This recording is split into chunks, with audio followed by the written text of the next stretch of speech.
asan bala xal ñu dellu ngewel musique amul coow di dong la mbalax ba mu neex fan si bëggee bu leen di sonal leen yow du mel ni la yàlla noppi na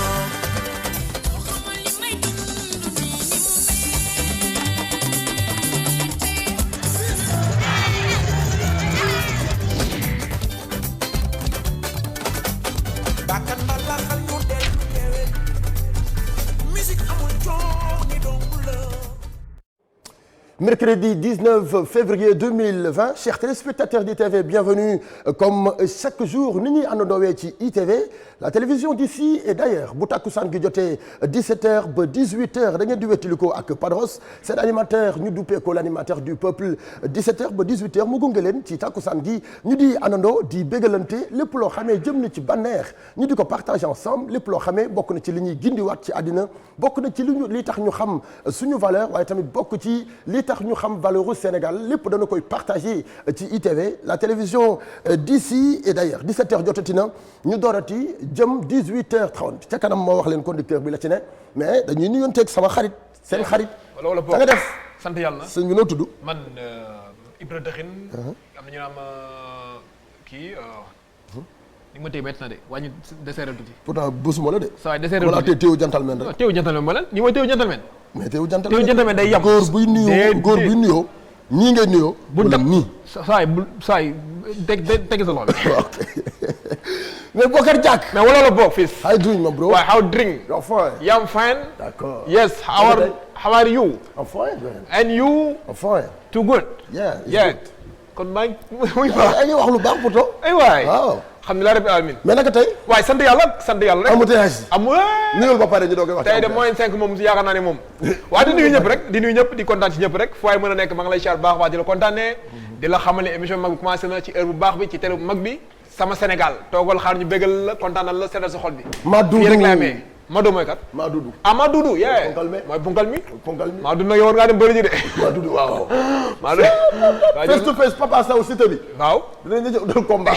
vendredi Madoudou. face to face Papa Sow Siteu bi vendredi.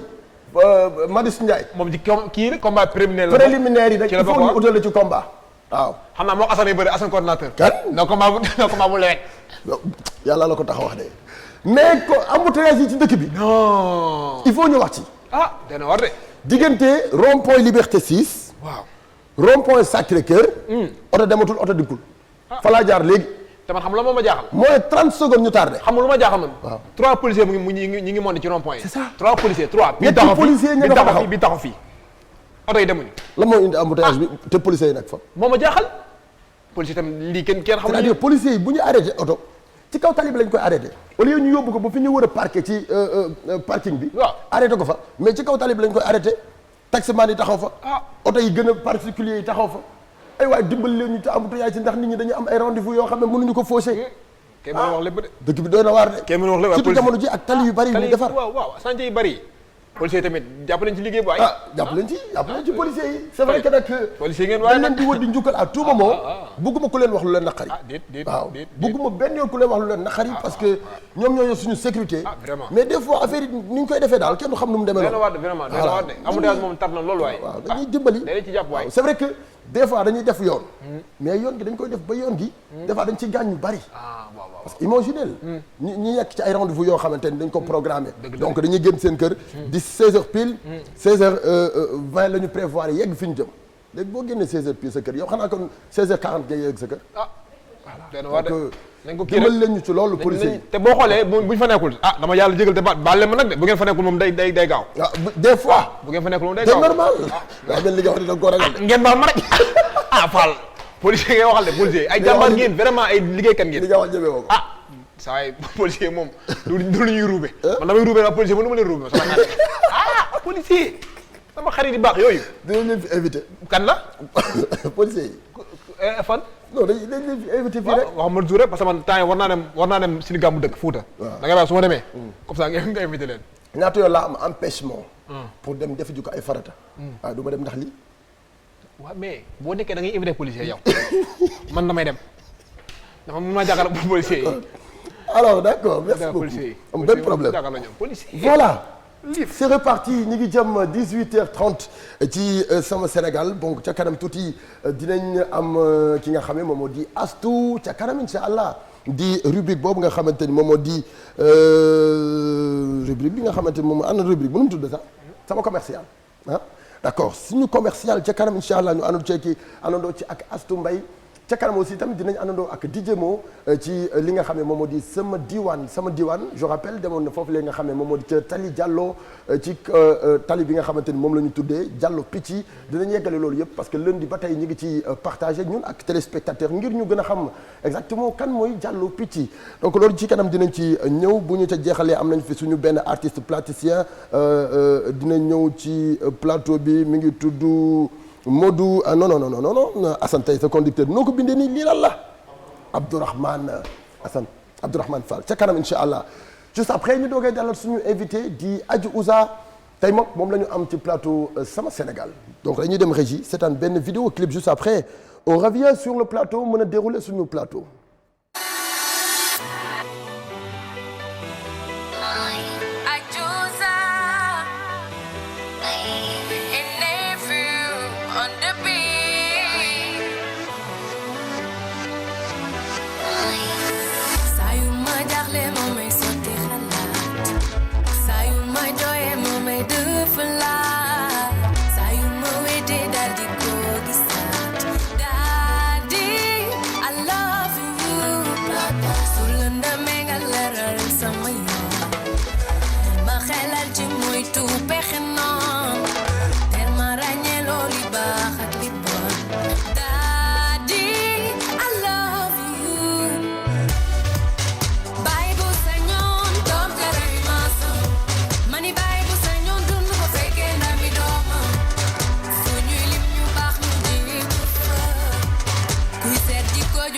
fekk ko ci moom sama xol mooy manuma la fay dada love you manuma la fay xadi kundul ibu weñ I love you ci yow la jànge doy looli ma am mandu ak duggu ci li ma xam sama bopp xames may daddy I love you doon naa ci yow ngor dignité tàggat nga nu ba nu sax ci diine jàngal nga nu baax ak donc dañuy enchaîner directement dem ci rubrique boobu nga xam ne moom moo di sama diwaan ñu seetaan ko juste après bu ñu dellu si waatee gën a mën a yeggale ci plateau sama Sénégal sama diwaan je rappelle ñu ngi demoon Tali Diallo doon waxtaanee ci kooku nga xamante ni tey dëddu nañu waaye teewul jëf jim fi jëf ci Sénégal mi ngi fi des ba tey di El Hadj Tali El Hadj kii El Hadj naka la tudd sax El Hadj Diallo non tudd Diallo Picc El Hadj Amadou Diallo Picc ok. El Hadj Amadou Diallo Picci moom nag dem na ba ñu tuddee ko tali foofu la nga xamee moom moo di ca Tali Diallo donc loolu yëpp dinañ ko xam ci rubrique bi nga xamee moom moo di sama diwaan ñu dem àndandoo ci ak DJ Mo juste après ñu dellu si waat.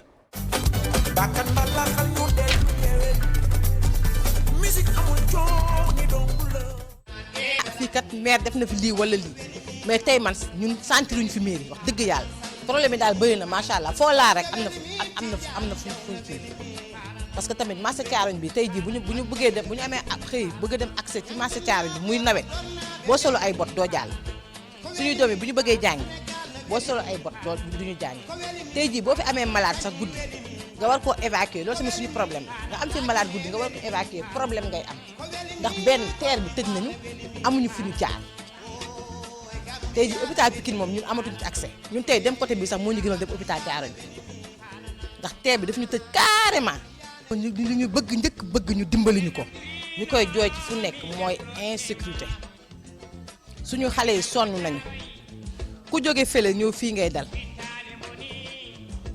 xale yi sonn nañu agression yaa ngi mel ne tulleeg Mali lu yàlla xam doy na fii daal moom mu ngi noonu fii daal insécurité dimbaliñ ci sécurité. wàllu sécurité itam quartier bi nekk na quartier boo xam ne ñu ñëpp xamante am na comité de vigilance bu fa nekk toujours dañu demlante ñun suñu bopp waa quartier bi ak waa kër gi ak ñëpp tout le monde xam nañu jigéen ñi xam nañu góor ñi ku si nekk xamante nañu kër gu nekk xam nañu jiw ma fa dëkk kër gu nekk maanaam xamante nañu ñun ñëpp sécurité itam macha allah agression yi ñuy def ñuy wax ci yeneen quartier itam ñun dañu xam suñu bopp waa Thiaroye dañu xam suñu bopp ba nga xam ni dañu maîtriser waa koñ bi bu baax ku jaar fii rek xam nañ la boo fa dëkk sax xam nañ la. waaw ñu ngi jàppalante parce que ñun ñoo bokk suñu quartier xale yi bu ñu soxlaa dara ñun dañ leen di ñëw appuyer ñu ànd nekk benn ba léegi ñoom tamit bu ñu soxlaa ñun tamit bu ñu soxlaa dara ñoom dañuy ñëw appuyer ñu quartier bi daal ñun benn lañ amuñu problème fii jigéen joo gis day xëy dem daani dooleem tey jii ci li ñu am ñun as tuut ci la ñuy dimbalee jigéen ñi bu ñu leen joxee tey jii jigéen boo jox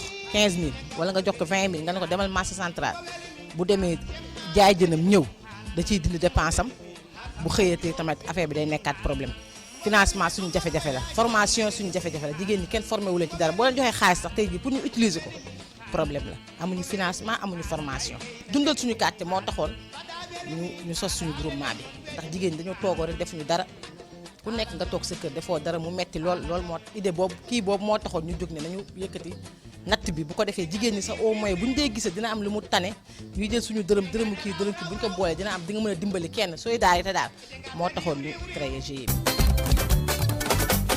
bakkan mbalaxal ñu dellu ñëwee musique amul coow ni dong la. merci beaucoup Modou ci loolu nga xamee moom moo di sama diwaan nag nekkoon loolu nga xamee def nañu ko ci sunu papa jooju nga xamante ni tey nekkatu fii dinañ ko def nag ci ñu bari ñoo xamee jar na ngir ñu xam exactement liggéey bi ñu liggéey fii ci Sénégal liggéey bi ñu liggéey ci àddina liggéey bi ñu liggéey ci li nga xamante ni moom moo di ci suñu culture exactement moom nag liggéey na lu bari ci li nga xamee moom moo nekkoon métier am dëgg la jaay picc la doon def jaayum picc rek am na ci lu ne ci àddina jaayum picc tabax na ci ay jàkka jaayum picc dem na ba di ci lëkkaloo ak ay président yu bari ci àddina dem ba président Senghor déplacé wu dem foofu la nga xam ne moom moo di ca dëkk boobu lu mu tudd yëmbal jidde caaxay kaw tuddee ko benn tali ni ko tali bi kat désormais tuddee nañu ko ki nga xamante ni moom moo di Diallo Picc ci loolu nag la ñuy dalalee léegi suñu artiste plasticien bi nga xamante ni moom moo war a ñëw ci suñu plateau bi présenté ñu ay plateau yoo xamante ni defar na ko foofu li nga xamee fa lay nekk di liggéeyee tey nag ngir ñu mën ko découvrir bu baax a baax dañuy dem régie seetaan benn vidéo clip juste après bu ñu dellu si waatee dalal ko ci Adji Ouza mala nopp yama nopp je rappelle ci kanam incha allah dina ñëw ci suñu plateau tey moom mooy suñu invité ci diggante bi dañu dalal ki nga xam ne moom mooy suñu artiste plasticien bi nga xamante ni ñëw na ngir àndandoo ak ñun ci plateau bi di Abdourahmane Fall ñu gën ko xamee ci turu Falar ñu ngi lay nuyu di la siyaar. waaw ñu ngi leen di ziar ñu leen di nuyu bu baax a ci jàmm alhamdulilah ñu ngi sant bu baax a baax. nga nekk artiste plasticien tey nga ñëw pour présenter ñu ay plateau yu bari yoo xamee sa ay œuvre la yaa ko liggéey ci sa loxo. fan nga nekk man maa ngi école nationale des arts. école nationale des arts. génn naa daaw 2019. d'accord waaw major sama promotion. mais man maa ngi fa ba léegi parce que maa ngi ministère de la culture man agent ministère la mais dañ ma affecté foofu quoi. jusqu'à présent maa ngi fa laay servir quoi. d'accord lii ngay liggéey yëfi art dëgg la. lii ngay liggéey dafa ànd ak seytaane. exactement lan nga ci wax. waaw bëri na lu ñu ci mën a expliquer. bon xam naa damay tàmbale ci. balaa nga jël nga wax ñu liggéey bi. waaw liggéey bi art plastique la. c'est-à-dire ñun ay artistes plasticiens lañ. c'est-à-dire dafa am ay œuvres yu ñuy def mais dañ koy magnifier ci ay tableaux. c'est-à-dire da ngay gis benn histoire bu ñu dund. wala mu am lu ñu bëgg a expliquer population bi wala mu am loo xamante ne message bu ñu bëgg a véhiculer la. parce que art dafa am 3 filières. dafa am expression am environnement. am communication. te loolu yëpp moom moo regroupé art plastique. donc boo gisee artistes yi. des fois dañuy gis benn tableau mais du ñu xam exactement signification bi. waaw boobu œuvre abstraite lay doon. parce que dafa am œuvre boo xam ne c'est concret. am figuratif am abstrait. waaw figuratif mooy booy dessin benn portrait benn femme wala benn xam comme femme africaine yooyu may faral di defar. boo ko xoolee di nga xam ne lii nit la. bu taxaw waaw benn personnage la. mu am beneen boo xamante ne nag da ngay jël ay images.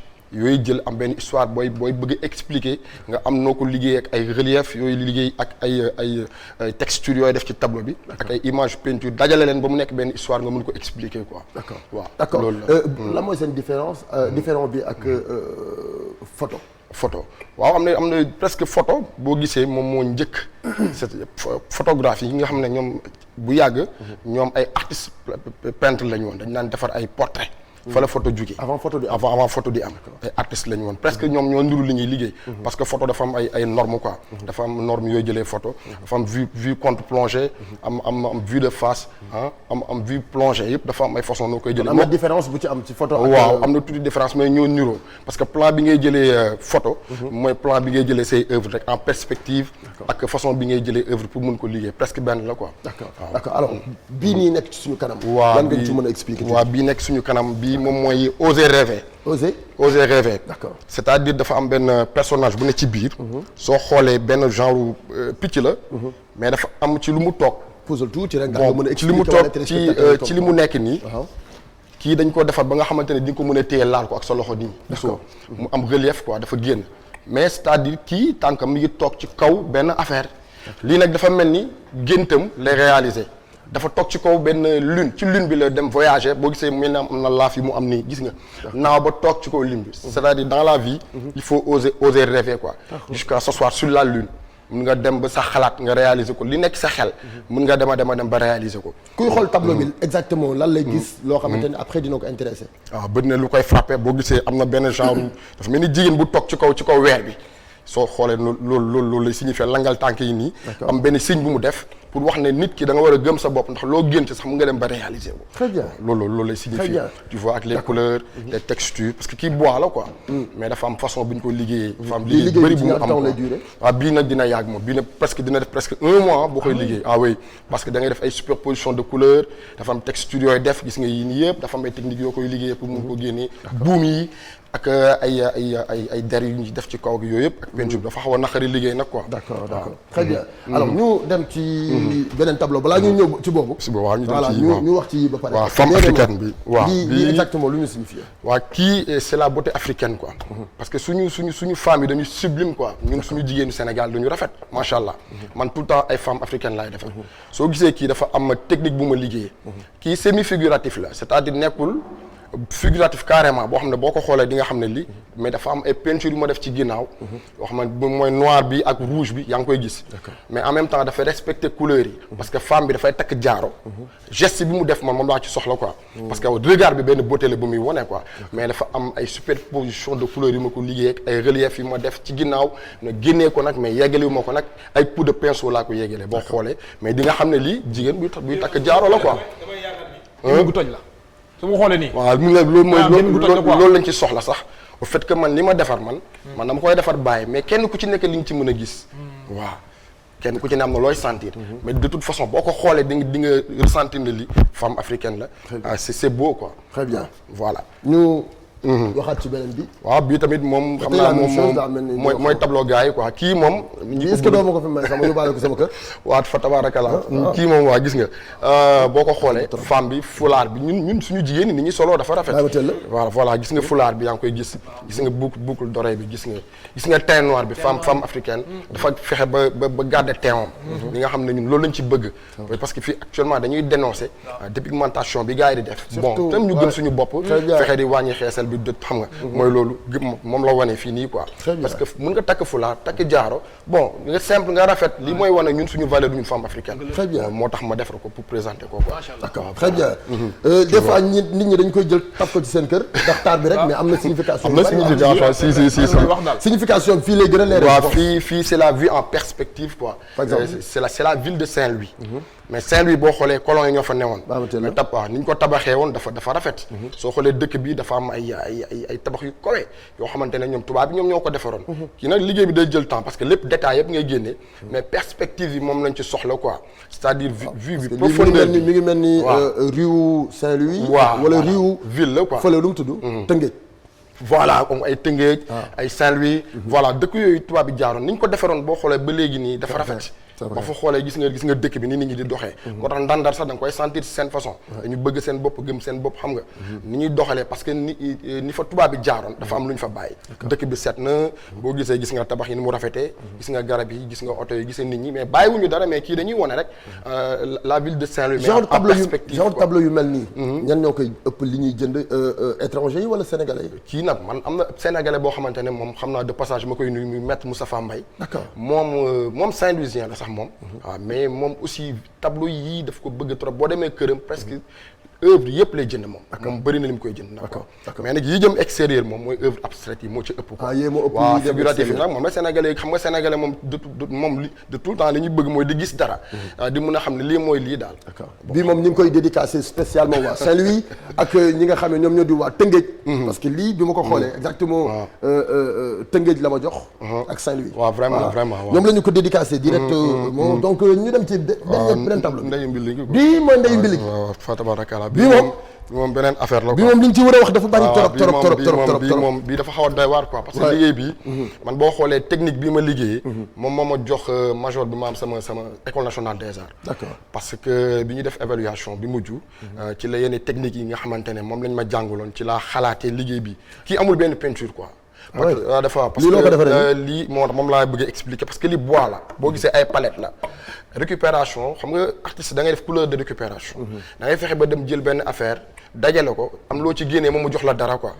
bon man bi ma gisee palette yi ñu koy sànni des fois palette yi ñu koy def ay tegukaay frigo wala ay bagages ak yooyu bon man ma jënd palette bi am lu ma ci essayé mu jox ma lii c'est-à-dire couleur yi benn couleur terre la latérite xam nga latérite bi ñu defaree tali bon moom laa jël boole ko col moom ma jox couleur bu xonk bi lu noir li ngeen di gis nii charbon broyé la quoi këriñ la ma boole col mu jox ma couleur bi léegi nag li ci des gravure la dafa am machine bu ma am boo xamante ne moom laay gravé ba mu génneel ma bon image bi li ma ko soxlaa quoi bon ma jël nag notre fierté Sadio Mané bi nga xamante ne moom voilà moom la nit ñi bon bëgg sénégalais bëgg ko bon voilà ma fexe ba def ko fi ci façon bi quoi ba mu bañ a nekk façon bi ñuy tàmm di gis quoi ay portrait nangam moo tax ma def ko ci bois parce que bois bi c'est dur et Sadio Mané il est dur comme du fer quoi moo tax ma fexe ba defee pourquoi nga choisir photo Sadio Mané bi c'est expressif Sadio bi dafa reetaan dafa ànd ak joie moom il est toujours comme ça moom il est toujours joyeux moom Sadio boo ko gisee dafay bég day kontaan foo ko gis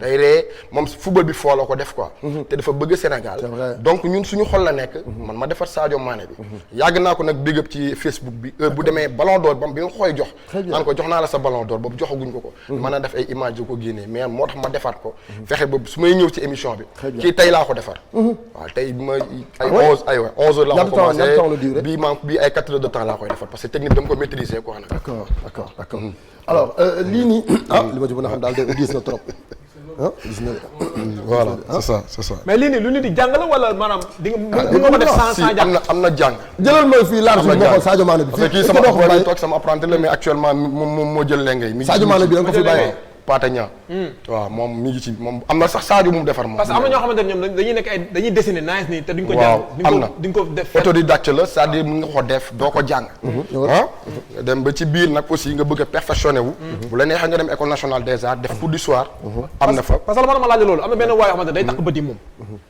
kooku day tax bu bëri daan day tax bëri di dese lu waaw da nga lii mu nekk dessin domaine am la quoi xam nga art dafa yaatu moom il est bien mais mi ngi ci domaine am boobu muy def noonu loolu tamit lu ñuy jàng la moom ak art la mais bëri art dafa bëri façon sculpture ci art la bokk gravure ci art la bokk bon dessin crayonnage ci art la bokk peinture ci art la bokk mais lépp art plastique la quoi nag ñun li ñuy def lépp la ñuy defandoo lépp luy décoration lépp luy art moom vraiment boo jaaree école nationale des arts moom peut-être que di nga am leneen looy dolli lu uteeg ni nga meloon parce que man jànguma ko woon mais bi ma demee ci laa am yeneen bagage technique yoo xamante ne actuellement moo ma permettre may mën a exprimer wu sax dafay baax nga dem école xooli ji ko baax na ci xooli ji ko bu baax am na njëriñ sur le plan international exactement tableau yi ngay def yëpp lan la fay représenté am na nag yuy dem parce que gars yi bu ñuy dem des fois dañuy def ay commandes mais suñuy dem du ñu yóbbu support quoi toile bi la ñuy dindi rek enroulé ko bon mu dem quoi mais nag bu dee exposition yoo xamante ne c'est à l'extérieur bon amaguñu occasion dem mais ci biennale yi depuis 4 biennales ñi ngi bokk ñi ngi xaar en attendant parce que ñun ñoo préféré woon dem uti ji diplôme bi quoi comme que am nañ ko nag actuellement on va essayer de bosser bon sur ce point quoi vraiment kontaan nañu tey bu baax a baax fan nga ko liggéey sa place fu mu ne man maa ngi nag nekk sama atelier Kër Massar la nekk quoi Kër Massar mais chaque jour man maa ngi école nationale des arts boo xëyee suba di nga ma fa fekk am nga ay élèves yooyu formé foofu waaw ki ma àndal nii moom kii moom sérieusement man maa ko formé ci sama loxo. na ñëw taxaw ñu xool ko rek. ñu koy wax Amadou Pathé Niang bismillah moom actuellement boo gisee bugguma sax indi ay images am parce que dama ne ko da ngay xaar. ba fii ak. non dafa commencé taxaw. mi ngi def crayonnage mi ngi def ay pointillage yi may jàngal école. yenn booy moom actuellement mi ngi ci quoi vraiment waaw sama jarbaat la aussi moo tax nag quoi. bonne continuation en tout cas ñu ngi lay encouragé bu baax a baax parce que liggéey bi nga liggéey bu am solo la pour jokkoo ak yow pour jot lan la ñuy def. waaw sama numéro téléphone benn numéro bu yàgg bi ma mos a woowee 77 780 24 66. 77. waaw 780. 24 66. merci beaucoup. Falar merci le grand waaw ñoo ko bokk. lan ngay tàggatoo waaw xanaa di leen ziar di leen bëgg di ñaan seen émission bi bon. yàlla gën ci def xéwal. parce que macha allah bi ngeen koy commencé ba léegi gars yi heure bii nii man xam naa ne am na ñu koy suivre ñi ngi xaar. nga xam ne loolu la ñuy xaar xool bi xam nga. bon donc comme que am na lu mel noonu ITV donc da ngeen di promouvoir artistes yi ak yeneen i affaire dañuy ñaan yàlla mu gën a jëm kanam rek. mais kontaan nañ ci invitation bi. tey yow la ñu invité mais bëgg nañu après ñu invité ko moom. heure bu ngeen ko woowee dinaa ko indi mu ñëw bu ñemee quoi. d'accord merci beaucoup Falar dañu koy gërëm bu baax ci àndandoo bi ak téléspectateurs yi dañu dem régie seetaan benn vidéo clip juste après bu ñu dellu si waatee dalal te nga xamante ni moom moo di Astou Mbaye baax yi 37 minutes moom may doog a jot ñi ngi àndandoo ba tey ci plateau Sama Sénégal waxtu waa ngi dem ñi ngi gën di bégal téléspectateurs yi ci li nga xam ne bëgg nañu ko ci plateau Sama Sénégal donc dañuy ñëwaat ci beneen partie bi nga xamante ni moom moo di partie commerciale di li baax ci réew mi baax yi réew mi nag la ñu jël di leen ko présenter yéen suñu téléspectateurs yi yéen sénégalais yi ak suñu bëgguma sax tudd turam présenté ko yow. da nga xooloo moom. présenté ko nee naa la noppee naa wax ak moom léegi.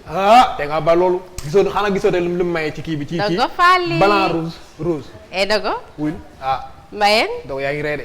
kan laa bëgg. yaa ngi siñ de. yaa ngi siñ de sama xol.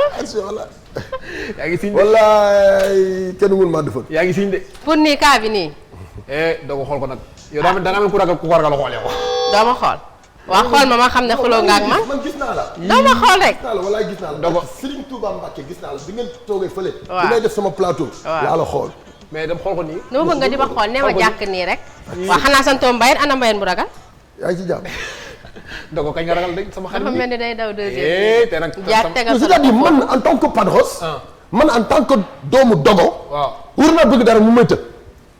loolu diggoon waaye xool ko. mais attends. gis naa ko rek gis naa ko. waa nee ma jàkk. maa lay gis. Dogo Fally dama bëgg nga ne ma jàkk. borom njaareem gis naa la maa lay gis. mbokk yi seetaan leen ko mu ne ma jàkk. yaa ngi nii sol rose blanc. waa xool ma nii maa ngi nii jàkkaarloo ak yow. gis naa la rose blanc bi nga sol nii yëpp rafet na waaw. non écran ak ji bokkul de écran jaxantal bokkul de. maa ngi koy gis Dogo te nga xool gone gi Dogo. barke Sëñ Tuubaa gis naa ko. te nga xool jàkk gone dafa gi takku ba dëgër de. yii xoola gone gi. baax na. xolam dafa dëgër nii. baax na. waa bàyyi bi ma sàkkar yàlla bu sew. waa jàkk amul benn problème. maa ngi gis bàyyi ma safoo bàyyi ma nuyoo rek bàyyi ma nuyoo en attendant parce que man xam naa ne yaay ma xool ni sa dara du yëngu. nuyu naa leen mbokk téléspectateurs yi safoo ITV. ziar leen bu wér bàyyi yéen a ngi am jàmm naka ngoon si. ba seen dara méttiwu leen. maa ngi jàkkaarloog lu ma bëgg di ko xool. li ma ci neex nag yéen ñuy seetaan nee na dafa xuloog man nii lii la décidé dafa takku ba dëgër. ku ci mën dara na ma message wax ma ban solution ngeen am ci loolu. mais solution kay amu fi. lan nga ma faale ba tey nii.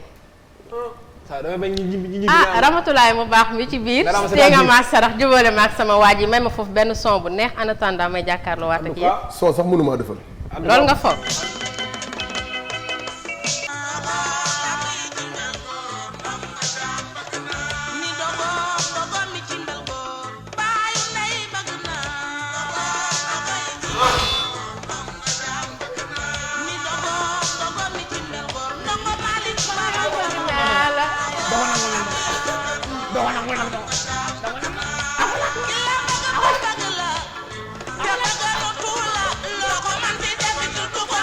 Rama doon nit.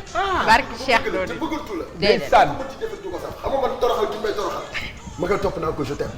I love you dama laa bëgg. li ma koy wax lépp. toroxal na ma fu ne. déedéet ki la bëgg bu bëggantu la. déedéet loo ko mënti def sama yaay ji wax dafa fort. man dama laa bëgg boobu way bu am sentiment day seral xol. I love you more. xanaa seen xol toj na kontaan ngeen mbokki téléspectateur ITV ñu safoo la chaîne d'ici et d'ailleurs. Dogo Fally kaa ñu pelloo ma wax la tey fi ma demoon. waxal foo dem yow tey loo def ci émission bi gonga na. la neexee sax après nga présenté Adji Ouza bu ñëwee ngeen waxtaan yéen ñaar. ma pelloo ak Adji. waaw loolu neex na ci yow. lépp loo def baax na. waaw kon nag tey dañ may daal di dellu fa ma demoon tey. d'accord ci baax ci sama Sénégal. très bien. tey dama seet ci woon tey fan nga demoon. tey nag dama demoon seet ci champion. champion tey champion laa taamu tegal leen. mais keroog laa kii nga demoon demoon seeti tey keroog dama demoon ci King Makeup. d'accord gisoo nam ma yàqee. yii yàq na def ma mel ni daal ñeneen ki yow changé woo tiite woon ci bi nga ma gisee noonu. man sama xel sax dafay tey des fois. lu tax loolu est-ce que waaye garaawul. mais King dafa yëngu woon na keroog moom make up boobu noonu yàq sama kanam ba mu jaxasoo. defal ma yu baax mooy borom bagage yu baax yi ci HLM. di jaay en gros di jaay en détail tey nag man champion laa fi ñëwal. tey nga demoon champion tey champion laa fi ñëwaloon muy jaay lépp luy matériel électronique. di jaay lépp luy meuble ameublement linge de maison. mais champion daal gëm naa ne damay bàyyi Ramatoulaye dem ñëwaat ñu daal di pelloo ci champion. d'accord ñu dem kon régie Ramatoulaye seetaan champion juste après bu nu dellu si waatee astu gën ñu détaillal li nga xam ne moom moo di marchandise yu champion di jaay. waxal ak man lii moo gën su ma gisee yaa ngi saale sa bëggeel ma ngi lay rey. Dogo Faly fay naa la lu bari di la ziar Dogo nag tey maa ngi fii ci VDN bi seet si ku ñu naan champion Sénégal champion Sénégal nag dafa indi lépp luy xeetu baax lépp luy décoration kër bàyyiwul linge de maison bàyyiwul bureau bàyyiwul électroménager muy wàllu ameublement champion Sénégal bàyyiwul dara Dogo boo bëggee dégg-dëgg loo am di nga décorer sa kër loo am di nga décorer sa bureau loo am daal def li la neex sànnee ko ba mu neex tegal sa baaraam foofu ma wan leen di ci biir te ñëwaat. man nga noo su samedi jotee yaa ngi xool li may sañse su dimanche jotee yaa ngi xool li may rombee yow waxal ak man moo gën. Alhamdulillah ça va bien. Bien merci. noo def may madame Diop yëngal nga réew mi de.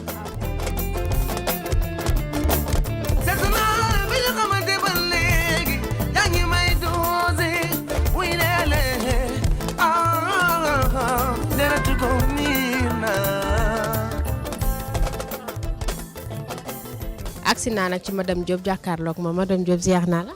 maa ngi lay doole ziar Astou maa ngi am jàmm bu baax alhamdulilah. madame Diop ak fi réew mi toll nga indi say xeeti baax say bagage daal macha allah noo ko mënee. Sénégal lii la soxla Astou dama wax ni que li jiitu mooy liggéey d'abord et que kooku dama toll si liggéey parce que je crois que Sénégal xam nga que pays jeune la population jeune la xam nga aussi nit ñi bëgg nañ lu baax xam nañ lu baax donc boo jógee pour liggéey aussi dafa am noo koy defee waaye boo jógee pour liggéey doo ñëw yem si lépp ñëpp di def il faut nga xool li ñëpp soxla li ñu gën a bëgg nga ñëw donc aussi il faut nga xam aussi li neex nit ñi donc sur la gën a viser d'abord pour mën a def lii ma def donc et j'espère que je vais répondre aux préoccupations des Sénégalaises indi loo xam ne nii dafay rafet am confort ba pare prix bi accessible à tout le monde. Champion Sénégal nag entreprise la boo xam ne dafa nekk en partenariat avec des Turcs donc c'est une entreprise sénégalaise bu nekk en partenariat avec des Turcs ku ci nekk si ñoom muy sénégalais muy turc yi ku nekk indi sa expertise ñoom ñu indi seen savoir-faire li nu mën ak li nu xam di ko def seen dëkk depuis des années parce que aussi c'est une activité que Turquie ñoo ngi koy def seen dëkk depuis des années ñëw fekk sénégalais yoo xam ne aussi xam nañ li sénégalais bëgg xam nañ li baax ci Sénégal donc ñu def seen collaboration ànd pour vraiment liggéey donc et que liggéey bi moo tax tey ñu egsi fii donc dañu boole suñu ay compétences boole suñu ay savoir tey ñu mën a présenter Sénégal lii te duñ ci yem.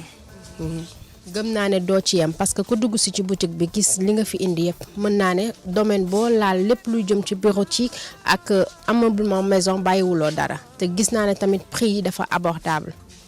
waaw surtout loolu parce que dañ ne bu ñu jógee pour liggéey Sénégal déjà dañ fi ñëw fekk activité boo xam ne déjà am na ñenn ñu koy def mais fi réew mi toll comme ni nga ko waxee tey dañuy indi loo xam ne non seulement dafa am confort dafa rafet mais aussi dafa accessible sénégalais yëpp tey nee naa ni que sénégalais bu jóg war nga mën a jënd suñu produit amul benn limite donc bourse yëpp lañu visé mais ki nga xamante ni que mooy ki nga xamante ni danaan que awma lu bari li ma am ci dinaa ci dund bu ñëwee fii champion dina gis li mu bëgg dina gis aussi li ko neex loolu aussi mooy suñu premier objectif bi ñuy defar champion waaw te suñu wax ne aussi que suñu produit dafa diversifié on a une très large gamme de produits donc ñun ñoo ngi def linge de maison mobilier de bureau meuble de maison ñoo ngi ci huile moteur yi ñoo ngi ci vaisselle ustensiles de cuisine et tout bàyyiwuñu dara dafa mel ni da nga laalaale sax wàllum oto mi huile de.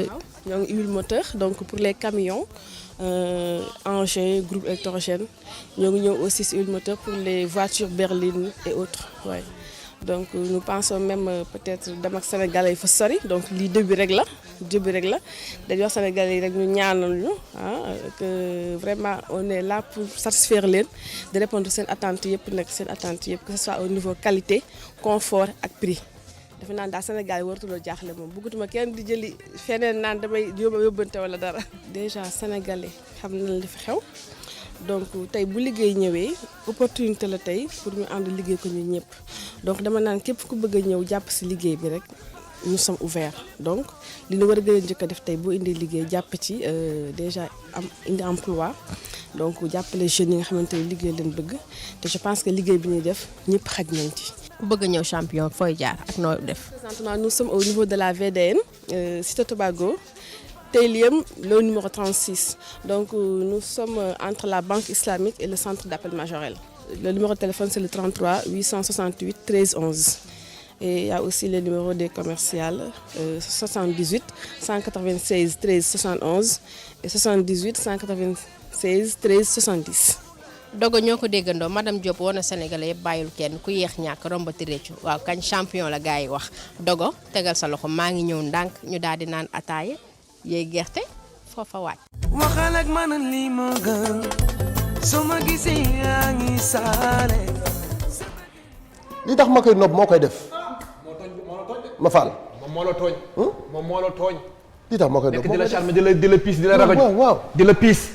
ah bari bu la piisaat de wuy ma bu la piisaat laa wax yow. yaa fi gis que le wuy ma arrêté sa piis yi de. mais piis bi muy piis moom moo ko sax yow. bii moom moo ko moom. ndax ma ko wax directement ne piis. Astou Mbaye alors yaa ngi ñu demaloon ci champion. waa Dogo nag tey champion laa demoon seeti. D'accord. moom mi ngi def lépp lu nga xamante ne ni mooy wàllu ameublement. muy bureautique di linge de maison. di lépp li jigéen di soxla ci cuisine am aussi da koy def day def ay huile moteur. champion daal dafa ñëw liggéey ko ñor. bëgg a liggéey askanu Sénégal. indi ay xeeti baaxam. parce que jàkk teg ko nag ci place su sama Sénégal. c'est vrai gis nañu matériel yi mu yor sax dafa xaw a différent ak yi ñu daan gis. effectivement indi na vraiment lépp lu jëm ci ameublement muy bureautique. di kër di maison di linge de maison di nga xamante ne mooy aussi ay vaisselle. lépp li jigéen di soxla wala góor. mën nañ ko seetaanaale Ramatoulaye nga may ñu ko. voilà commentaire ñu ko ma mën a dem ci voilà ki nga xam ne moom moo di champion matériel yi nga xamante ni da koy jaay. di matériel yoo xam ne dafa mucc ayib parce que selon li ñu ko gisee léegi ci vidéo yi waaw mi ngi noonu Astou matériel yu am solo lay jaay Dogo Fall champion mi ngi ci boobu li champion di jaay chambre à coucher yi champion di jaay rek boo fa duggee sa xol day toj boo jógee ci loolu mi ngi ci linge de maison yi mi ngi ci vaisselle yi lépp lu jigéen di soxla ci waañ nga dressé sa table ba mu baax xam nga tamit dressé Dogo dafa am solo ci dafa am solo ci kër waaw ci géej gi ak bagaa koor gi di ñëw waaw ak koor gi di ñëw xale yi ñu ngi waaj de nañ takku ba dëgër champion numéro bu baax bi la mën nañ fa daago ji lépp lu ñu soxla pour dresser seen table meubler seen kër wala bureau dinañ bu ñu demee champion dinañ ko fa fekk muy drap yi muy lépp daal li nga xamante ne ni da nga koy soxla ci kër mi ngi champion tege champion indi na ko aussi jël doomi réew mi di leen liggéeyloo très bien def partenariat ak ay turc très bien lépp li nga xamante ne champion mi ngi koy jaay waa turc ñi ngi liggéeyal ñoo fa lañ koy defaree marque boobu moo koy defar di ko indi fii ñoom ñu exposé ko di ko jaay te bëgg nañ gën a yaatal ñoom tam seen liggéey d'accord bëgg nañ gën a yaatal seen liggéey lépp lu jëm ci ameublement boo leen demee foofu la ci champion di ngeen ko mën a am foofu la ci boutique bu mag bi alors mi ngi nekk fan moom champion mi ngi nekk ci VDN bi Cité Tobago numéro téléphone am nekk le 33 863 13 11. D'accord. Numéro commercial bi nekk 78. 196. 13 71. 196 13 71. am na aussi 78. 196 13 70. 78 loolu mooy numéro commercial 196 13 70. d'accord ñaari numéro yi mooy numéro commercial champion.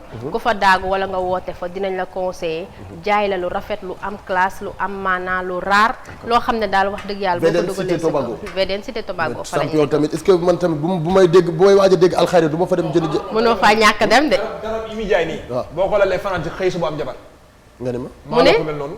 garab yi muy jaay. jaag boo ci lalee fanaan ci boo xëy di am jabar. yaa ngi seet yàlla ci li ngay wax boo xuloo sa jabar boo ci tëddee di ngeen jubóo ci guddi balaa guddi gee jeex. darab yi maam yooyu la am secret yooyu moo ci nekk.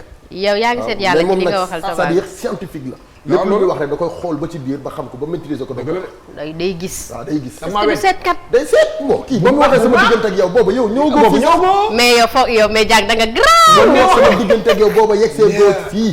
bu ñëwee bi neewoon na ma par exemple di xale bi rek dina neexlu. mais bul ko topp day mujjee cëpp waaw. pourtant dëgg la de si Diack da nga grave dëgg la de. Draye ku weddi li ma wax na xëy dem jëndi Draye xool. en tout cas Draye nooy na torop. ñege naayee tamit vraiment. couvre lii lépp donc léegi wax nga exactement ñi bëgg a partager ak yow. waa ñi bëgg a partager ak man toujours mën nañu oote ci service commercial bi ni mooy numéro yi nga xam ne chaque jour ma joxe ko. d'accord woote leen ci gaaw. bu leen ko kenn njëkk ci ligne bi. boo leen ci wootee astu foo leen mënti nekk mu fekk leen fa ñëw partager ak yéen jël seen i ay marchandises ñu promouvoir comme mettre en valeur ci kanamu écran bi. xale jigéen ñi xale góor rek nit ñu baax ñi toog duñu seetaan daal di koy seetaan. je te dis. numéro commercial bi mi ngi nekk 77. 664. 13 42. 664 13 42 aussi am na 33. Ramatoulaye dimbali ma ci numéro yi. dimbali ñu ci numéro yi après nga joxaale ñu ko en même temps ñu seetaan ko. waaw voilà am na aussi 77. 423 37 06. 77 585 01 13.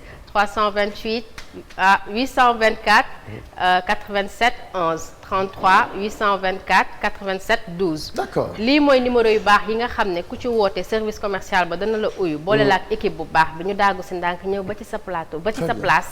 wala ca la fa nga nekk. seet si la waxtaan ak yow. jël sa marchandise filmer ko ci filmer yi gën. tegal la ko ci plateau ici et d'ailleurs ñi nga xam ne xale yeeg mag ñeeg ndaw ñi moom lañ choisir. pour seetaan ko oote leen gaaw. très bien.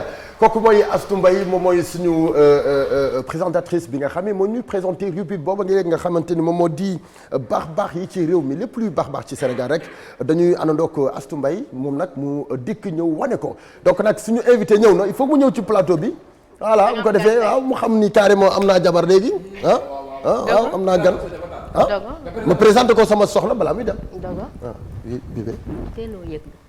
teel naa yëgal de waaw est-ce que nekkul di ma fuuxal tamit. déedéet fuuxal ma la sax mais dama bëggoon ñu kii xam nga yaa ma gën a xam réew mi présenté ma sa gan rek en tant que xam nga mbayeen au carré dafa neex lool dara fay ko. ma wax ko loolu rek. barki Serigne Touba Mbacké daf may nax. musuma laa nax ci réew mi. mais Dogo kaay waa kuy ma aji ñëw rek. yaa ñëwal sama invité bu ñëwee léegi lan laa koy wax léegi ma wax ko lan. waa présenté ma nu mu la neexee mais dama bëgg ñu denc gom ba ci suuf liggéey ma liggéey prouvé. d'accord salaamaaleykum Adji Ouza bienvenue ci loo nekk. mais Adji sañ sagam top. kii c'est la belle Adji Ouza. la belle Adji Ouza. ça va. Adji moom gëm naa ne réew mi kenn dootu ko fi présenté. mais kenn dootu ko présenté mais balaa muy présenté wu dama koy wax Adji voilà mi ngi noonu daal. voilà. kontaan naa trop. sa xol seet na Adji. waaw voilà rek la wax ne. voilà ça veut tout dire. ça veut tout dire waaw voilà. voilà yaa am ko sant de. waaw voilà. ma bàyyi la ak Adji ngeen waxtaan. d'accord merci beaucoup. ñu ngi koy gërëm bu baax merci beaucoup.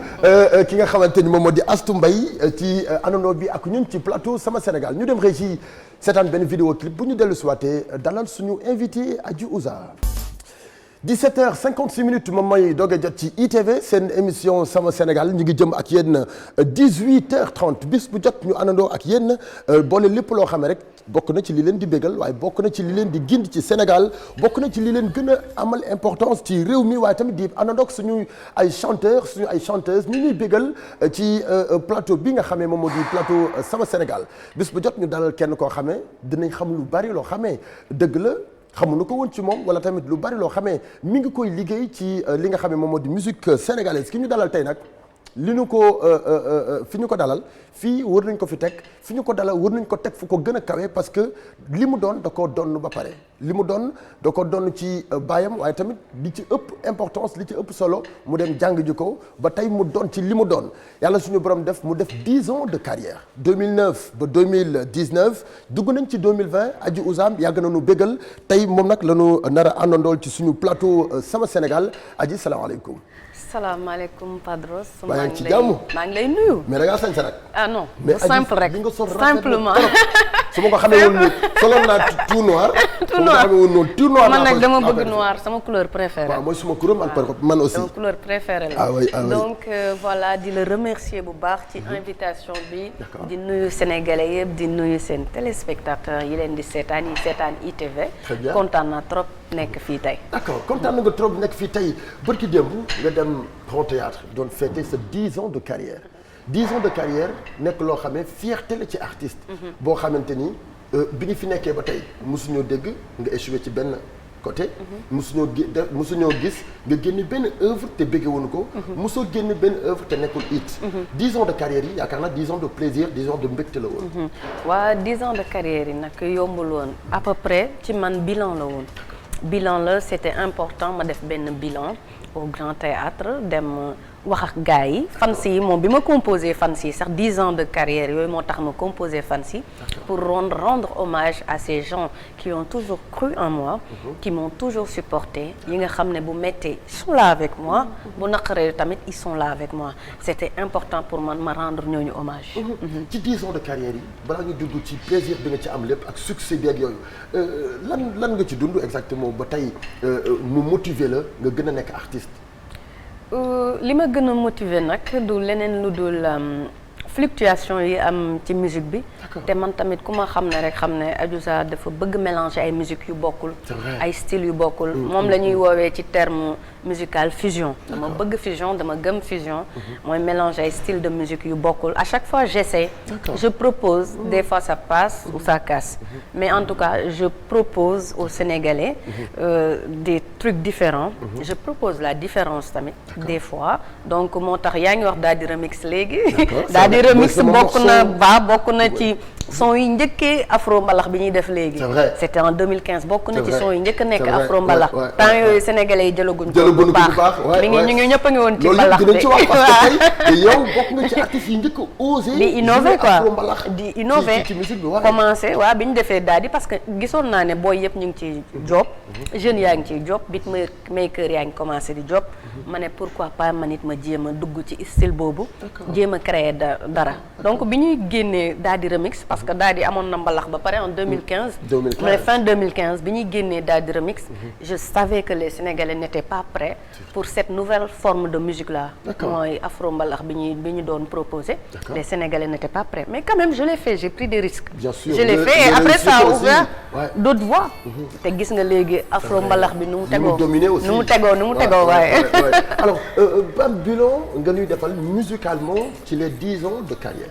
10 ans de carrière u Adiouza mën nañ ne y a beaucoup de changements fluctuation kese la donc chaque jour fi ngeen may xaaree rek du ma fa des bu ma mën naa dem ci afro bi mën naa ñëw ci mbalax aussi mën naa dem acoustique donc damay fluctuer daal man daal au feeling laay demee mais bëgguma kenn ku ma tënk ci benn style de musique. très bien tey loolu ñun mën nañu ni suñu yaakaar li nga jàng musique ak li nga côtoyé sa papa li nga côtoyé yenn grand yi ci scène yu mag a mag yi ci musique sénégalaise à mon avis pour ñun loolu moo la ko may expérience bi waaw expérience bi ouverture moo ma ko may en quelque sorte xam nga ouverture boo voyagé nee nañ boo ci amul sax di nga ci jàng di nga ci am aussi ouverture donc dama daan dem di gis yeneen artistes yoo xam ne dañuy def leneen lu dul man li ma mën donc loolu da nga ciy jàng forcément donc rencontre avec ces genres d'artistes ces artistes de world music de grands noms de la musique africaine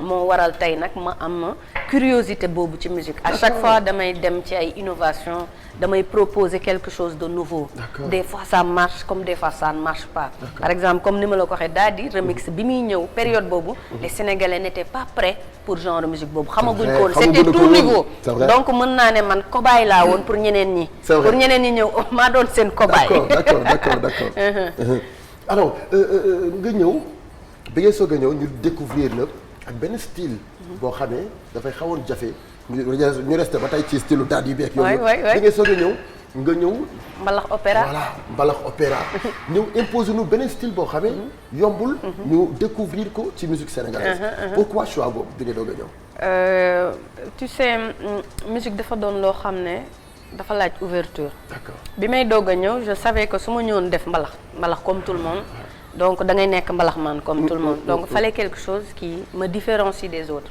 looloo taxoon ma proposé benn opéra boo xam ne Carmen de Bizet mooy Nobel moom moo tax sénégalais yi xam ma dama ko ñëw génnee ko Sénégal ba pare dem continuer Paris di continuer samay études maa ngi woon licence temps yooyu mais après ci lañ ma woowee quelques mois après Daw Silvia ñëw Sénégal les concerts sont là les ITV sont là les interviews donc Daw Sil nga ñibbi Sénégal donc noonu la ma son bi bette mais j'y croyais pas en quelque sorte. est-ce que yaakaaroon nga ne di nga nekk artiste fii Sénégal.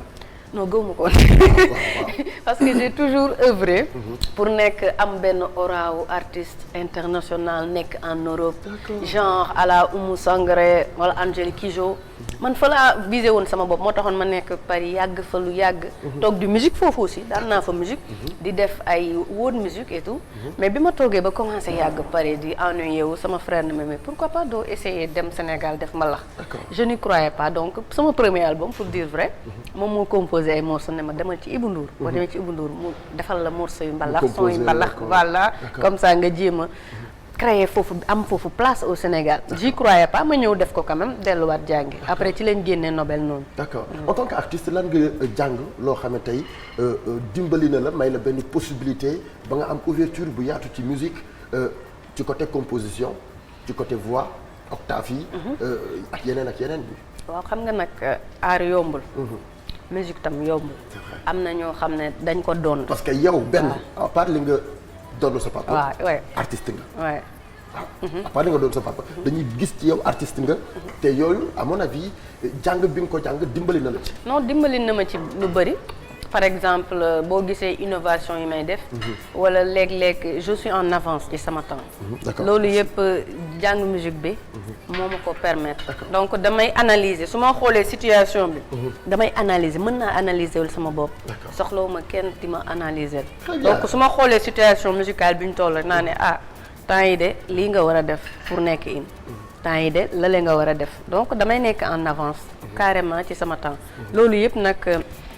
formation bi ma am musicale moo ma ko permettre quand même. d'accord ñu daan gis ngay jouer ay spectacle di yor guitare di jouer en solo. pourquoi loolu gisatuñu ko.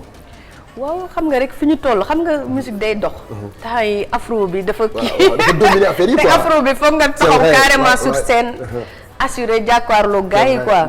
donc boo jëlee guitare bi rek ñoo ngi ci world musique bi yaa ngi delluwaat world musique te afro presque lépp électronique la sur scène. donc. tolluwaay la rek tolluwaay xam musique day évoluer du évoluer itam da ngay dem évoluer ak moom rek sinon gars yi baal la ci gannaaw. d'accord métti na nga nekk artiste nekk doomu waykat des fois yéen ñi dañu yaakaar ni sa papa moo ko def ci yow wala dañu koy def ñuy imposer. dëgg la naka nga ko dundee loolu ba pare. ba au début bi may ñëw je voyais que ci yenn plateau yi dañ doon yaakaar ne sa papa moo la bëgg imposer. C'est vrai. Donc c'était pas du tout facile c'était pas donné. Même pour am interview c'était pas facile. Ah oui non c'était pas facile dañuy yaakaar ne sa papa moo lay piston. ak yooyu. donc mu doon ay moments de difficulté yu bëri yu ma traversé. Mais avec le temps les gens ont compris que voilà celle-là elle bosse elle travaille elle est sérieuse ci li muy def. donc ci laa commencé. ci lañ ma commencé jël. en considération tamit jël ma au sérieux un peu quand même mais au début quand même c'était pas facile. Adji dañu ko naw ci côté communication. Adji dañu ko naw ci ay wayam. Adji dañu ko naw ci colinam. Adji dañu ko naw ci lu bari. te dafay jafe ci artiste. ñuy gis loolu ci yow. liggéey nga tey loo xamee ñu bari ñu ngi jël référence ci yow. ci 10 ans yi diggante bu gàtt bi nga xamante ne liggéey nga ko. des fois ñu bari dañuy yaakaar ni yàgg nga ci musique bi def nga ci plus de 30 ans wala 20 ans de par sa expérience bi nga ci am waaye tey loolu lan nga ci wax sénégalais yi. waaw loolu du ma def rek lu dul. je suis trop fière. su ma déggee sénégalais parce que léeg-léeg keroog doon naa doxantu. quand tu parles des fois dañu naan ci est-ce que xale la sax. waaw dañu Adiouza dafa kii c'est que liñ ma sas sax dafa bëri man ci man sénégalais liñ ma sas dafa bëri te dafa metti soo waxee ne Adji dafa noppi du xuloo ak yooyu. te pourtant c'est pas toujours le cas mais sénégalais noonu lañu image boobu la ñu am ci man. donc du ma def lu dul être trop fière de ça. et tamit je remercie aussi le public sénégalais. bi nga xam ne saa yu ma génnee rek. affaire din benn son dinañ ko dem déglu ji dinañ jël penu déglu ko. complimentairement soutenir moi aussi donc maa ngi jaajëfal bu baax. le public sénégalais aussi. D'accord. Pourquoi sa vie privée ak sa vie professionnelle doo ko boole. waaw loolu nag xam nga boo jaxasee vie privée ak professionnelle rek da ngay sonal sa bopp ngay njëkk a sonal car dafa di loo xam ne ci man waruñu ko di boole.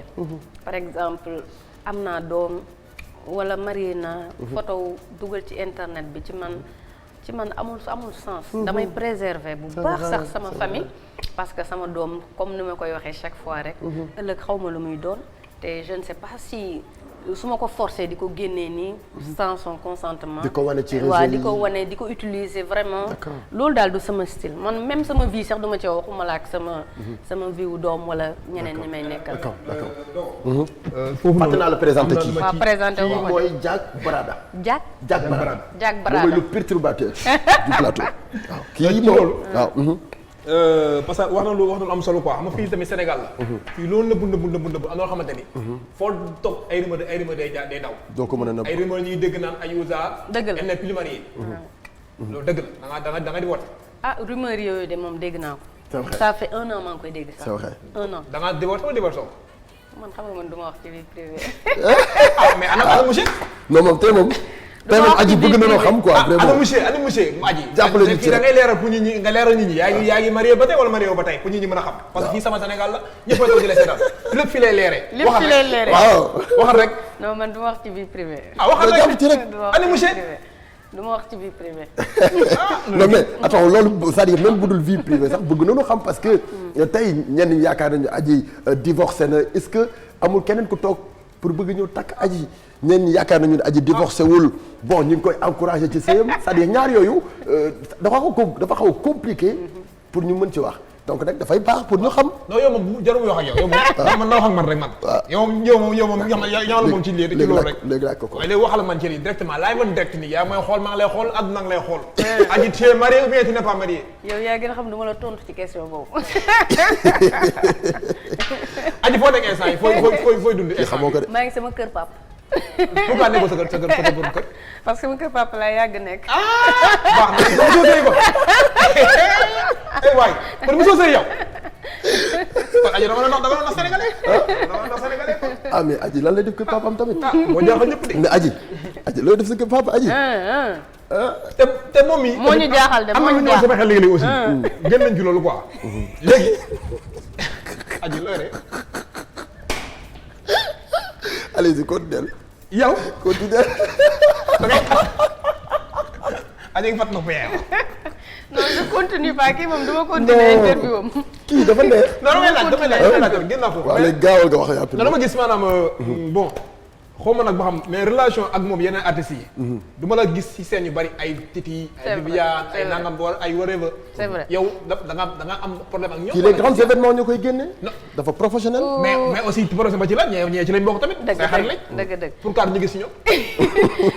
c'est vrai que du ma faral di dem ci invitation yooyu comme ni nga ko waxee. mooy wax na dëgg c'est une question très importante li ngay wax ne. waaw c'est très important. c'est vrai que Sénégalais duñu ma faral di gis ci événement yu mag yooyu. en général. mais nag day tombé rek sama léeg-léeg ma am programme wala nekk ci yeneen affaire sama génn yombul en quelque sorte. man ma génn rek dem ci événement dafa yombul li muy laaj moo bëri. c'est vrai j'ai besoin de répétition j'ai besoin li may soxla. su bu conditions yu réunirul rek day metti ci man.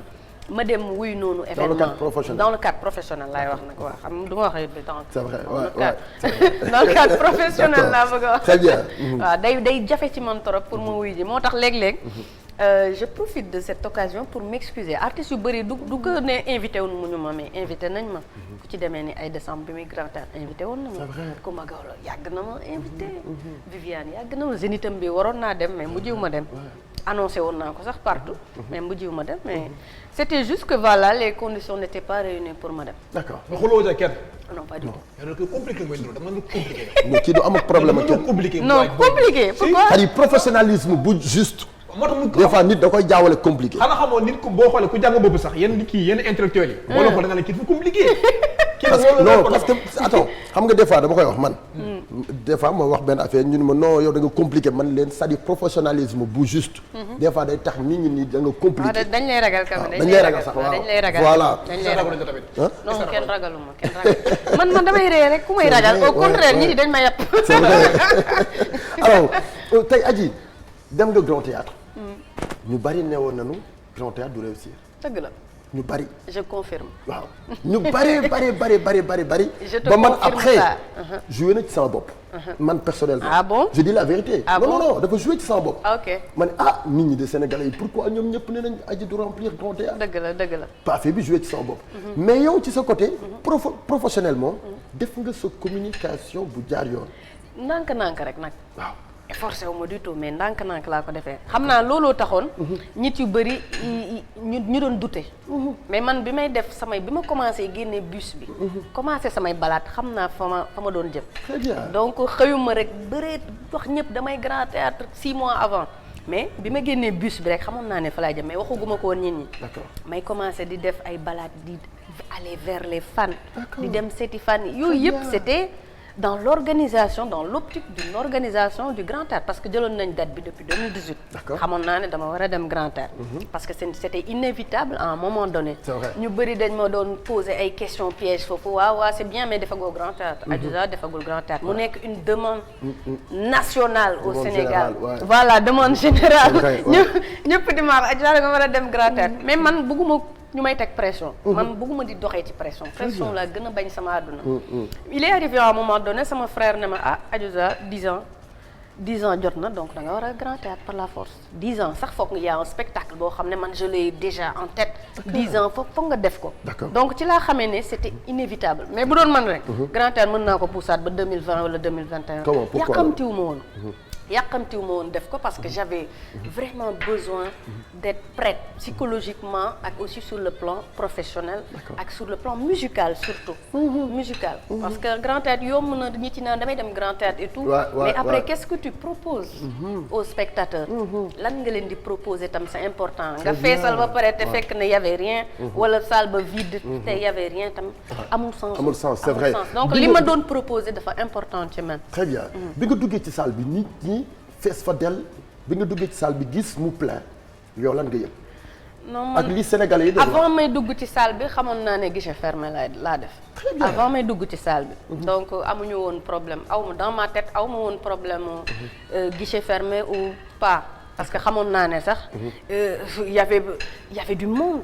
Grand Théâtre bi y avait du monde franchement y avait du monde. dafa dem ba fi ñu war a jaar pour dox fa sax ay nit dafa toog. si y avait du monde ça débordait et loolu yëpp ma koy gërëmee tam fan si. ak période bi nga ko defee événement yu bari Sénégal il y avait beaucoup d'événements mais loolu di tax nga ni nga réussir Grand Théâtre moom jar na à tout moment ñu di ko répéter. mais bien sûr normalement. mais attends parce que période boobu événement yi bari nañu. artistes yi dem Grand Théâtre bari na. te public bi dem Grand Théâtre benn public la. dëgg la public bi dem Grand Théâtre chaque jour benn public bi lay doon chaque jour benn public bi mais yow naka nga def ba am sa benn public boo xamante ni c'est-à-dire fexe nga ba ñu ñëw remplir. mooy li ma lay wax rek fans yi ñoo organisé balade yi ngeen doon xeeb yi ñuy xeeb ci internet bi ma doon def balade yi di dem fu nekk et tout yooyu yëpp ça a joué ci réussite Grand Théâtre parce que Sénégalais xam nañu bëgg ku leen yëkk ñu bëri artistes yu bëri dañuy fàtte loolu da ngay toog ci sa piédestal nii toog di xaar ñit yi ñëw vers toi mais j'ai compris que Sénégalais dañu bëgg ku leen yëkk donc plus may dem di dugganteeg ci fans yi ak balade bi ma doon def ci bus yi nekk en contact avec les fans j'ai compris beaucoup de choses looloo taxoon man j'avais pas peur te nag depuis le début de bi ma prêté gu leewoon mais biñu ma nee da ngay def Grand Théâtre xamoon naa fan laa jëm et comment faire pour assurer la communication boo xam ne crescendo lay demee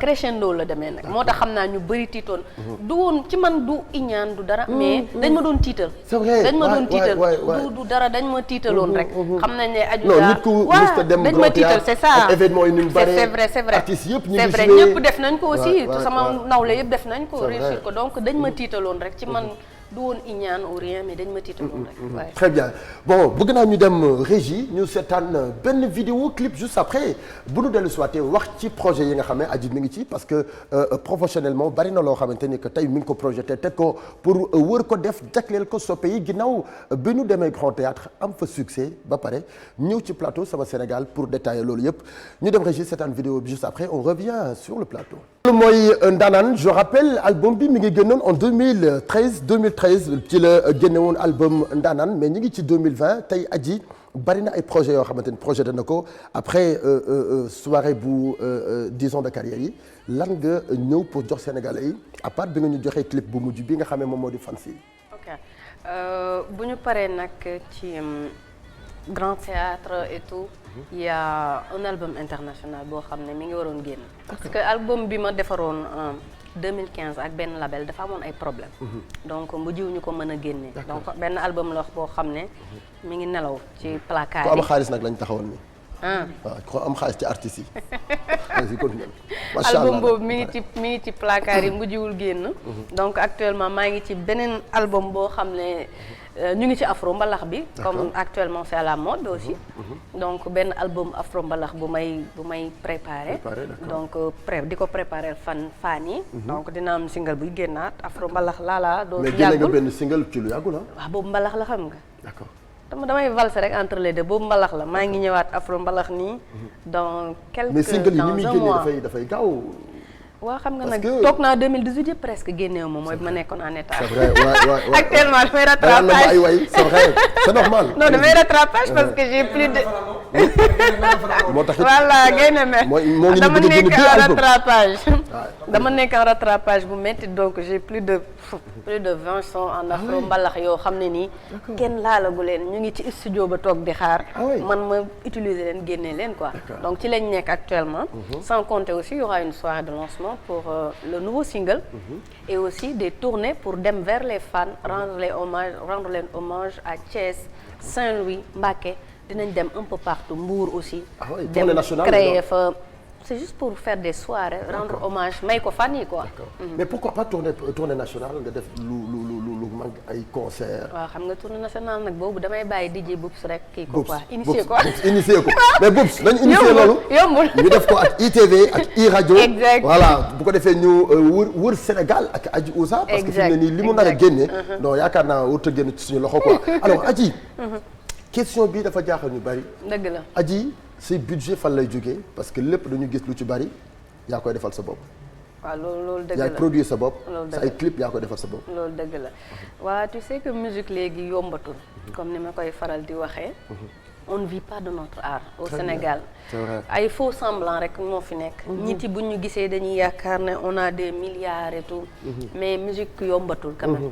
donc ni ñuy dundee ci musique bi rek mooy ci droit yi ñu touché man comme maa ngi sasem non man maa ngi sasem en même temps donc comme samay son nag day jàll ay RFI day jàll Trace et tout day jàll ci chaîne africaine yu mag yi voilà donc am naa chance boobu donc samay droit sasem ça m'aide beaucoup pour dire la vérité daf may aider bu baax sax buñ jógee ci loolu tamit yaa YouTube léegi xam nga YouTube buñ jógee ci YouTube nag yaa nag ndaanaani nag ndaanaani dañuy jàpp nag dañuy jàpp de ay bu ñu jàppal woon ci grand théâtre bi comme Lambaye ñaam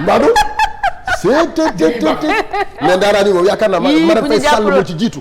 waaw Marème Faye Sall waaw jàpp na ci nag.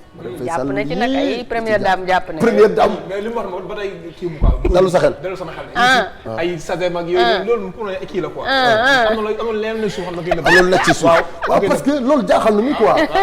pourquoi fan lay jëlee fonds yi. waaw yombul de li ma la wax rek loolu la. am na gars yi nekk ci suuf quoi di la dimbali ay mécènes. yoo xam ne du ma bëgguñu ma tudd seen tur. ci télé bi du ma tudd seen tur mais quand même franchement je les remercie. parce que am na yoo xam ne bu dul woon ak ñoom tey. du ma ko mën taxawal. comme par exemple Grand Théâtre. d'accord très bien maîtriser nga à l'extérieur. tey lan ngay préparer pour fas yéene koo def sur le plan international ci musique bi ngay def. waaw comme man ni ma leen ko waxee rek dama obnubilé par exporter sama musique vers l'Afrique. vers l'Afrique c'est-à-dire Côte d'Ivoire, Gabon, Bénin. donc maa ngi moo tax may job afro bi nii maa ngi koy job di trouver benn formule lay def boo xam ne dinaa ko mën a yóbbu foofu comme maa la nopp nu mu fexe woon ba yegg côté yooyu nan laa ko mën a yóbboo foofu donc temps yi ci laa nekk di job ci album boobu maa ngi ci focus réellement te xëcc bu daggul dikk man loolu album bi exactement kañ lay génn album bi ñoo ngi ciy liggéey mais daal xam naa ne année bi dina génn mais ñu ngi deux albums wala benn lay doon non benn lay doon album international kese benn lay doon album national. non national single lay génn. mais national nam nañu ko. parce que 2015 non xam nga attention album international léegi c'est national aussi. parce que bu duggee ay iTunes c'est rek vrai yéen da c'est ngeen ciy jot international mais bon da ngeen ciy jot c'est vrai que c'est international mais bon ni ñuy conseillé des fois ñun sénégalais yi album national du ñu ko conseillé album international. ma jox la benn exemple. Coumba Gawlo génne na fi album international ak national te pourtant ñu ngi koy teg ci rajo yi Sénégal yi Youssou Ndour génne na fi album national international ñu ngi koy teg ci rajo Sénégal yi. tu peux le défendre.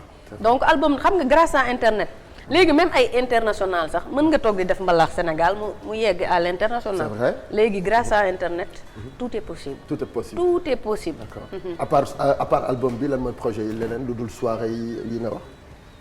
yeneen projet yi nag côté social aussi. il y a ci côté social. waaye côté social man xam nga dama ci yëngu bu baax. ak sama partenaires yi nekk en France ñoom Rosy France.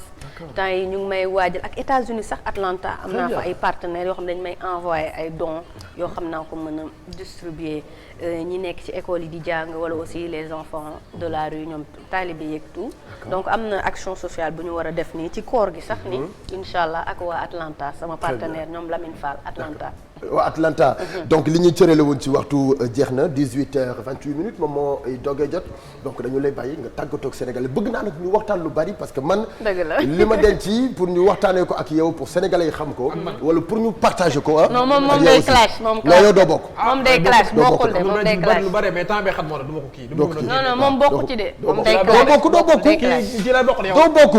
waaw léegi rek laay waxal. waaw man rek lay waxal. léegi man dama ñëw juuxu léegi force par la force doole ma d'accord alors tey lan ngay wax Sénégalais ak lan ngay tàggatoo. waa di la remercier Padros ci invitation ba fii nag sama kër la. fii sa kër la xam nga DJ Boub sama xarit c'est vrai DJ Boub sama waay la yàgg na jàpp ci liggéey bi. yàgg na ma gëm aussi. c'est vrai wane nga ko ci sa dernière œuvre bi nga mujjee def il a toujours soutenu. man comme ni ma la koy waxee rek je tiens à ces personnes là yi nga xam ne ni depuis le début ils sont là avec moi et ils sont toujours là.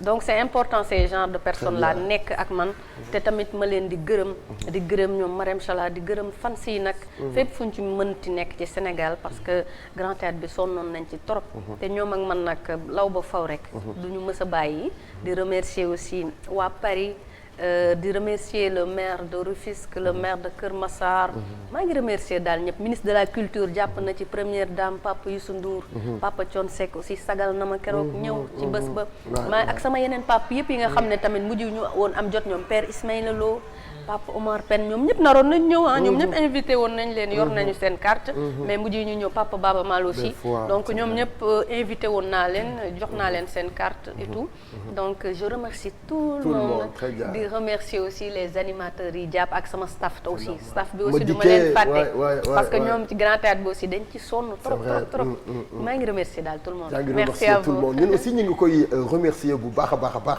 Adiouza ci teewaayam tey ci plateau Sama Sénégal donc dañu leen di dikk daje demain incha allah ñu dellu si waat je rappelle le 21 di vendredi face to face Papa Sow ak Siteu foofu la ci stade Marius Ndiaye day nekk en direct ci ITV donc Sama Sénégal plateau bi dañu koy déplacer foofu la ca stade Marius Ndiaye donc face to face bi dañu koy def lu mag am bari na ay artistes invités yoo xam ne dina ñëw ci face to face bi nga xam ne moom moo dox ci diggante Papa Sow ak Siteu vendredi incha allah na ñëpp ñëw seetaan si parce que événement la ñu koy def quoi am na spectacle am na lépp ci bis boobu nga xamee moom moo di vendredi merci beaucoup Go Fashion mi nga xamee moom moo ñuy habillé mën ngeen gis écritel bi léegi ci baw écran bi Gora Seck dañu koy gërëm bu baax a baax depuis Ouest Foire merci bien Bokar Diak. waaw merci.